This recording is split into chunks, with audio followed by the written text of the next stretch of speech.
Public তো আপনাকে ভালোবাসে চাটুর্য মশাই। এই পাবলিক সম্পর্কে চাটুর্য মশাইয়ের মনোভাব কিরূপ তা নিজের ভাষায় বর্ণনা করো।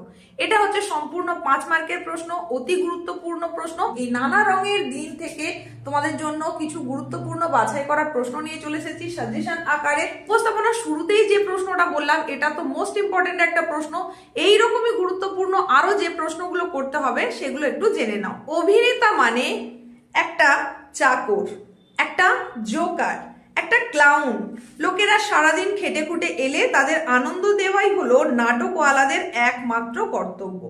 বক্তার এই যে উক্তি, সেই উক্তিটির তাৎপর্য বিশ্লেষণ করো। এটা কিন্তু সম্পূর্ণ 5 নম্বরের প্রশ্ন, ভীষণ ভীষণ ভীষণ গুরুত্বপূর্ণ প্রশ্ন। পরের প্রশ্ন হলো, আমার দিন ফুরিয়েছে।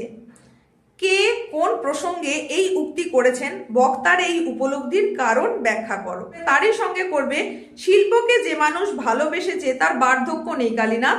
নানা রঙের দিন নাটক অবলম্বনে এই উক্তিটির তাৎপর্য বিশ্লেষণ করো। এই তো জীবনের নিয়ম, জীবনের কোন নিয়মের কথা বলা হয়েছে, কে কাকে উদ্দেশ্য করে কথাগুলি বলেছে। তারই সঙ্গে সঙ্গে অবশ্যই দেখবে, আপনার প্রতিভা এখনো মরেনি চাটুর্য মশাই।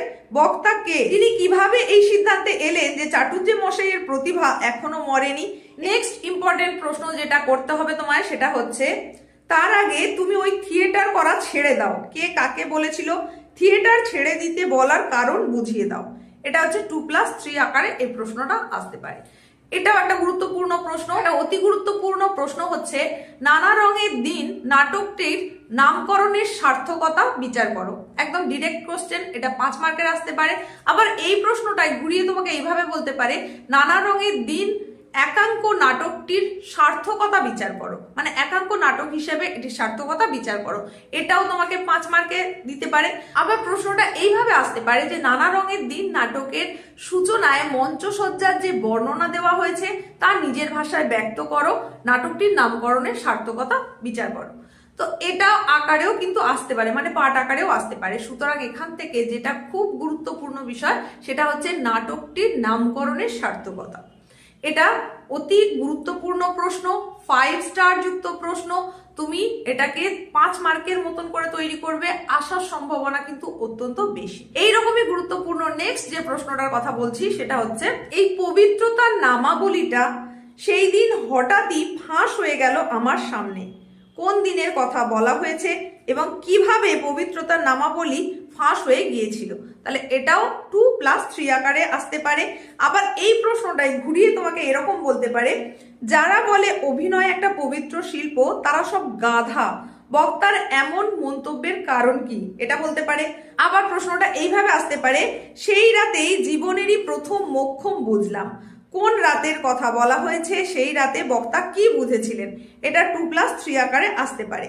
এরকমই গুরুত্বপূর্ণ যে প্রশ্নগুলো তোমাকে করতে হবে সেটা তো বলে দেবই। তো এই যে প্রশ্নটার কথা বললাম এটা কিন্তু একটা 5 স্টার যুক্ত প্রশ্ন, এটাও ভালো করে দেখে রাখতে হবে। পরবর্তী গুরুত্বপূর্ণ প্রশ্নটা এখন জেনে নাও, সেটা হচ্ছে, জানো কালীনাথ একটা মেয়ে, এই মেয়েটির বর্ণনা যেভাবে বক্তা কালীনাথকে করেছেন তার সংক্ষিপ্ত পরিচয় দাও। রজনীর জীবনে মেয়েটির প্রভাব কি ছিল তা আলোচনা করো। এই রকমই গুরুত্বপূর্ণ আরো একটা প্রশ্নের কথা বলবো, আমি স্পষ্ট বুঝতে পারলাম কথাটা। বক্তাকে কথাটা কি, কোন প্রসঙ্গ উল্লেখ করে বক্তা এই উদ্ধৃতিটি করেছেন তার তাৎপর্য বিশ্লেষণ করো।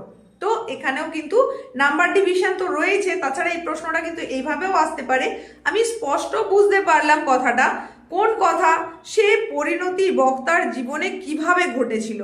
এটাও কিন্তু 2+3 আকারে আসতে পারে। একই প্রশ্ন, প্রশ্নটার ধরনটা শুধু একটু বদলে গেল। তো এই গুরুত্বপূর্ণ প্রশ্নগুলো কিন্তু তোমাকে তৈরি করতেই হচ্ছে। জীবনের ভোর নেই, সকাল নেই, দুপুর নেই, সন্ধেও ফুরিয়েছে। বক্তা কখন কিভাবে এই উপলব্ধিতে উপনীত হয়েছেন। এটা 2+3 আকারে আসতে পারে প্রশ্নটা। আমাদের 4th সেমিস্টারে বাংলা বিষয়ের জন্য যে একটাই নাটক রয়েছে নানা রঙের দিন, সেখান থেকে অতি গুরুত্বপূর্ণ প্রশ্নের সাজেশন নিয়ে চলে এসেছিলাম, সেগুলোই একে একে জানিয়ে দিলাম।